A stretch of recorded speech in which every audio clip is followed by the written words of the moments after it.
Morning. It's February 13th, Thursday morning.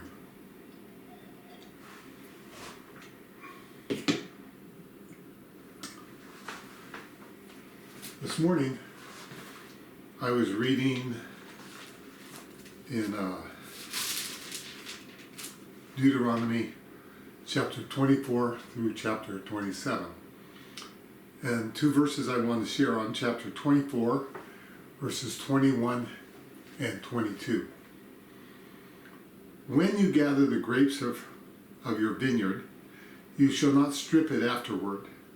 It shall be for the sojourner, the fatherless, and the widow. And you shall remember that you were a slave in the land of Egypt. Therefore I command you to do this. Here the Lord's telling the people, when you guys go into the new promised land and you farm the ground and you grow the crops, go ahead and pick your crops, but don't strip it. Don't take every single thing. It says, when you gather the grapes of your vineyard, you shall not strip it afterward. In other words, you gather the grapes, and then whatever's left or whatever grows after you harvest, it shall be for the sojourner.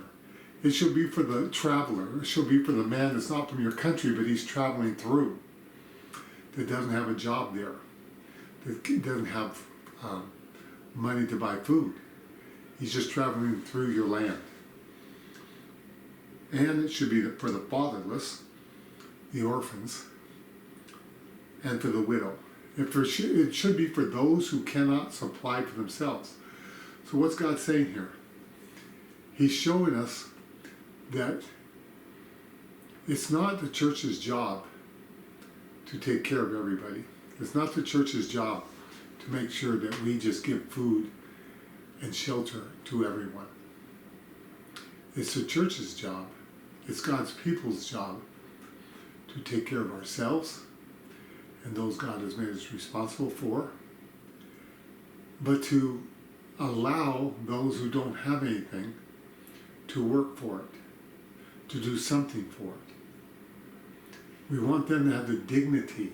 God doesn't want people to become where they just rely on other people. That doesn't build any dignity in their lives. It doesn't build any self-respect. It doesn't make a person feel worthy. And so when we just take care of people, when we just give them federal checks or whatever, and they don't have to do anything, it just makes them feel like nothing. He doesn't want to take the dignity away from them. He wants them to feel like they've earned it, like they've participated, like they've done something on their own. Because labor is a godly thing.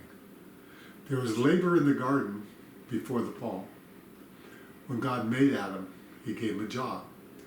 He said, name the animals and take care of the garden. Work is holy. Now there are those who cannot work, and we need to take care of them. Nobody wants to let them starve. That's not what God wants us to do. But God does want us to give opportunities as much as possible so people can feel that they're taking care of themselves and they're not relying on everybody. Because that's what God knows. That's what works in our lives. He knows that what makes us feel good about life, one of the things that makes us feel good about life, is the ability to produce, the ability to add to our society, the ability to take care of ourselves and those around us. And then he says, therefore, I command you to do this. He says, remember, you were a slave in the land of Egypt. You were a sojourner. You were in someone else's land once. And you ate there. He says, so make sure there's food for the people traveling through.